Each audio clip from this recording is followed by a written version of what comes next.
In this session, we are going to look into the population profile and related issues of the weaker sections of Indian society. In today's world, dominated by materialism and capitalism, communities that have been traditionally assigned roles in Indian society that made them vulnerable to exploitation and oppression have not found it easy to raise their voice to get them heard and find a dignified way to live. We find that Dalits, women and minority communities in India fall under this category. Before we move on to analyze their population profile and connection issues, let us have a clear understanding of these communities themselves. Dalit is a designation of a group of people traditionally regarded as untouchable. Dalits are a mixed population consisting of numerous social groups from all over India. Whatever their religion, background, these people suffer from the humiliation and oppression of being deemed as unclean and untouchable and have been marginalized in India's society for several millennia.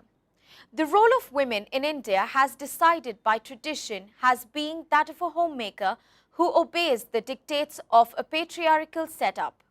While we see many changes in this traditional role, especially in the cities and among the educated class, life of the majority of Indian women is still dominated by tradition and superstition. Indian women need to break out of these mindless shackles and join the women from the rest of the world to lead the country to better times. In the social sciences, the term minority is used to refer to categories of persons who hold few positions of social power. We will now look at the position of these communities in Indian society. The Dalits sit on the lowest rung of India's social ladder and make up a fifth of the population, 250 million in total. The word Dalit comes from the Hindi language and means broken or crushed. It is a word chosen recently by the Dalits themselves as it describes their inferior status. This in itself is a small but progressive step towards their acknowledgement that the way that they are treated within their own society is wrong. On the basis of being labelled untouchables or outcasts, Dalits have suffered extreme forms of disadvantage and oppression for centuries. And due to the fact that the overwhelming majority of these people are illiterate, they don't have the knowledge or power to question it. The status of women in India has been subjected to many great changes over the few millennia. For equal status with men in ancient times through the low points of the medieval period to the promotion of equal rights by many reformers, the history of women in India has been eventful. In modern India, women have held high offices in India, including that of the President, Prime Minister, Speaker of the Lok Sabha, and the Leader of the Opposition. However, women in India continue to face atrocities such as rape, acid throwing, dowry, killings, while young girls are forced into prostitution. As of late, rape has seen a sharp increase following several high-profile cases of young girls brutally raped in public areas. According to a public poll conducted by Thomson Reuters, India is the fourth most dangerous country in the world for women, the worst country for women among the G20 countries. The minority group is a sociological category within a population who are defined by the social majority, that is, those who hold the majority of positions of social power in a society. The differentiation can be based on one or more observable human characteristics, including, for example, ethnicity, race, gender, wealth, health or sexual orientation. Discrimination against minorities may be directly based on an individual's membership of a minorities group, without consideration of individuals' personal achievement. It has also occurred indirectly due to social structures that are not equally accessible to all. This is the reason for the usage of the term minority rights. India being a country of vast diversity with many races, ethnic and cultural groups, The Constitution of India has taken due note of the complexity of the situation and contains many provisions for securing the rights of minority groups as well as Dalits and women. In 2001, the proportion of Dalit population was 16.2% of India's total population. The Dalit population is broadly distributed across Indian states and districts. In 2001, the state of Punjab had the highest proportion of its population as Dalit, at about 29%, and the state of Mizoram had the lowest at nearly zero. The Government of India recognizes and protects them as scheduled castes. The term Dalit has been interchangeably used with the term scheduled castes, and these terms include all historically discriminated communities of India, outcasts and untouchables. Dalits represent a community of 170 million in India. 1 out of every 6 Indians is a Dalit. Yet, due to their caste identity, Dalits regularly face discrimination and violence which prevent them from enjoying the basic human rights and dignity promised to all citizens of India. Population. Female total percentage in India. Female population is the percentage of the population that is female. Population is based on the de facto definition of population. Thus, we see that women in India constitute about half the population of the country but still remain a weaker community because of the traditional role assigned in society that does not give them access to resources and control over their own lives. Population profile of minorities in India. India being a secular country, there is no official religion. Thus, we see here that the majority group in India is Hindus and all other religious groups are considered as minorities. Special attention is given to the scheduled castes and tribes, who have traditionally been marginalized and oppressed in Indian society, and so they are given special status according to the Indian Constitution. The caste system has hounded Indian society for thousands of years. India is the only country in the world where such a system came into being and still exists. The Varna and the caste system was sanctified by the Hindu religion and the Vedic scriptures. The Manusmriti codified the prevailing social norms and coincide the Shraddhas, Ati-Shraddhas, and women to a thoroughly unequal and miserable existence.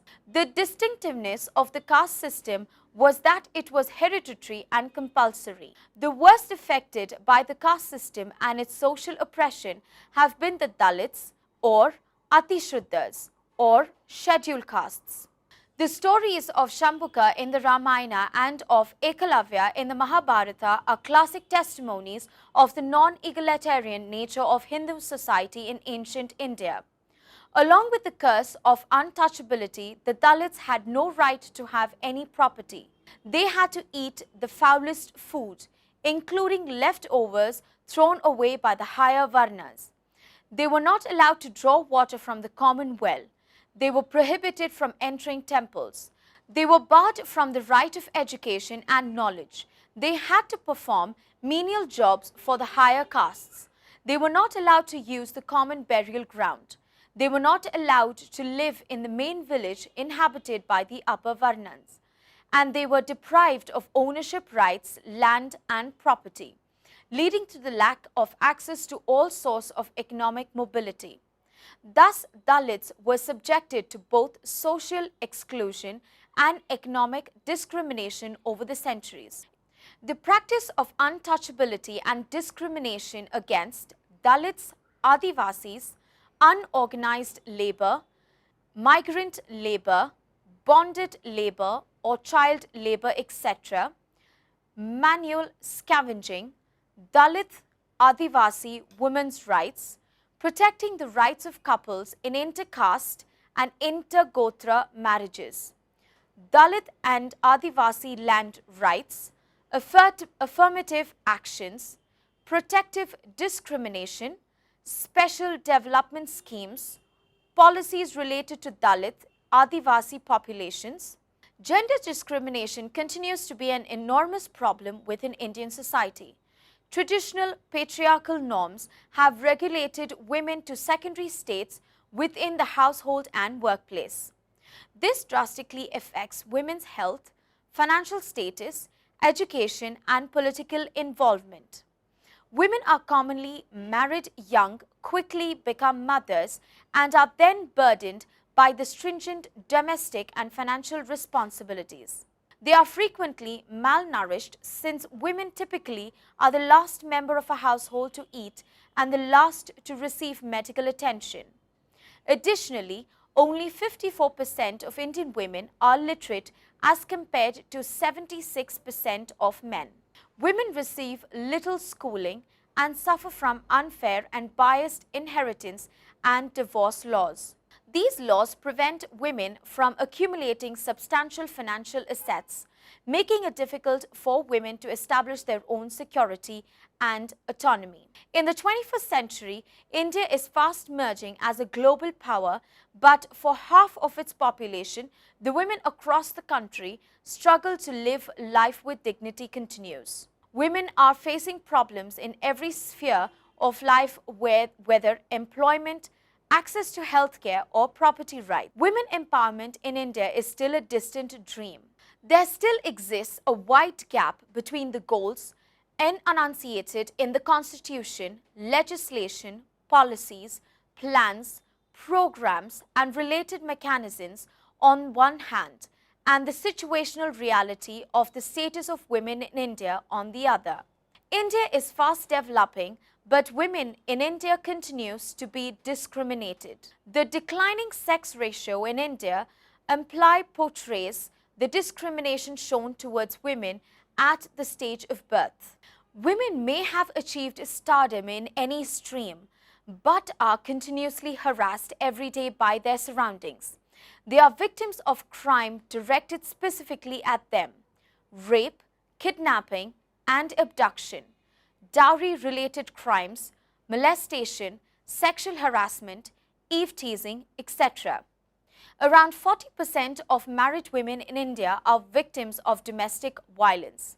The increasing violence against women shown in television and films and their vulgar portrayal as objects of sex is also an important contributing factor in the escalating violence against women in India. The crimes against women in India are growing at a rampant speed. Women, irrespective of their class, caste, and educational status, are not safe. The lack of any serious effort to rectify the weaknesses in dealing with the crimes against women further compound the situation, and result is that the conviction rate remains abysmally low. India is a multi-religious country, and her society is pluralistic in nature from the religious and other points of view. Since a very long time, people belonging to various religious communities have been living together in this country. Not only major religious communities are spread all over the country, but the people belonging to all religious communities reside in each village and town in the country. Religious minority groups in India are chiefly the Muslims, the Christians, the Sikhs, the Jains, and the Buddhists, who have been able to preserve their group identities and have also stayed in the mainstream of national politics. The Muslims in India constitute the largest religious minority in the country. Though a minority in its numerical strength, it is as big as it makes to the second biggest Muslim population in the world, next to Indonesia. The Muslims constituted 13.4% of the Indian population according to the 2001 census, and form an important segment in the social fabric of the country. But economically, Muslims are the most backward community with the lowest employment rate. With such a backward economic status, there was hardly any incentive for a modern secular education. Unlike the Muslims, the Christians are the second largest and oldest religious minority in the country. It is chiefly spread in South India, particularly in Kerala, consistent with the social philosophy of their religion. The Christians in India are well represented in their social welfare activities of the country with particular concern of the service of the underprivileged. Their role in the sphere of health and education is well recognized. But recently, some Christian missionaries of the country have been alleged to be involved in conversion activities that led to communal conflicts which witnessed large-scale attacks on the churches and Christians in Gujarat, Orissa and several other states. The very recent attacks on Christians and churches in the Kandhamal district of Orissa shook the entire Christian community of the world. Similarly, the early part of the 20th century witnessed the rise of numerous Sikh sectarian organizations that emphasized the distinct Sikh identity. Sikhism is another important religion in India which is spread in different parts of the country, especially in Punjab, Delhi, Haryana, Bihar, etc.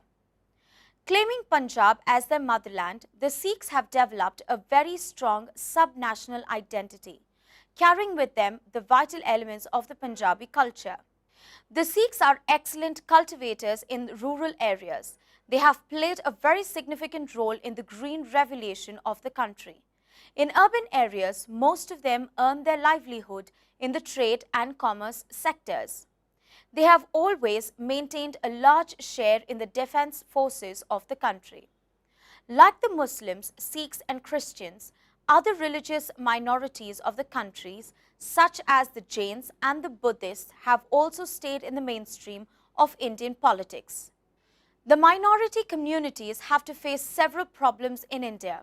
The minorities are not able to integrate properly in the Hindu-dominant society.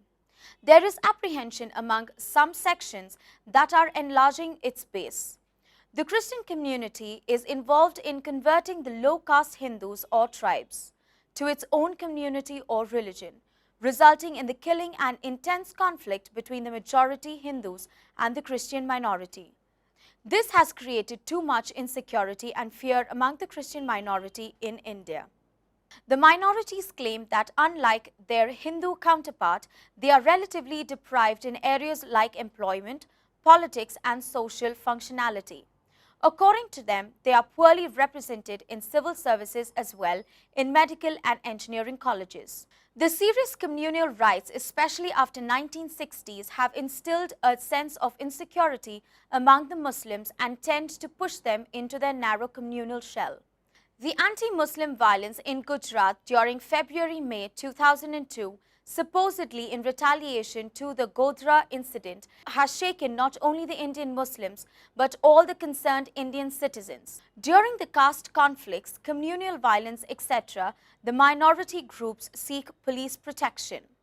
But the government in power also finds it difficult to provide such protection for all the members of minority. The then Rajiv Gandhi government at the centre was severely criticized for its failure to provide adequate security for the Sikh community of Delhi because of the communal riots that broke out after the assassination of Indira Gandhi in 1984. Now, secularism began to be used merely as a slogan of opportunism. The politicians found it easy to align a large number of anti-cultural citizens into culturally distinct groups of the realization of their vested interests. Most of the communal rights in the country have been the handiwork of disgruntled politicians, anti-social elements and criminals. The Constitution of India has provided all the weaker sections of Indian society with many safeguards. Article 30 of the Indian Constitution states that the minorities have rights to establish and administer educational institutes of their choice. This includes the right to choose the medium of instruction, circular and subject to be taught. Minorities can impart instructions to their children in their own languages. The National Commissions of Minorities undertakes review of the implementation of the policies formulated by the Union and the state governments with regard to minorities. It looks into specific complaints regarding deprivation of rights and safeguards of minorities and conducts research and analysis on the questions of avoidance of discrimination against the minorities. The Constitution of India gives women equal status to men in all aspects and also gives them many avenues to redress their grievances against a traditionally oppressive society. It is not in laws that the Indian state lags behind in safeguarding their women, but in its implementation. In the case of the problems faced by the Dalits in India, we can clearly see that the need to link the fight against caste oppression and the struggle against class exploitation. At the same time, the class struggle must include the struggle for the abolition of caste system and all forms of social oppression. Thus, we see that fighting of fair treatment of the weaker sections of society has to become an important part of the democratic revolution. If equity has to be established in Indian society, it is not in laws or good intentions that we lag behind as a nation, but in implementation and in reforming attitudes and practices that have become established over millennia. What we need, therefore, in addressing the issue related to the weaker sections of Indian society is a revelation in the mindset of Indian population and not just new laws and policing methods.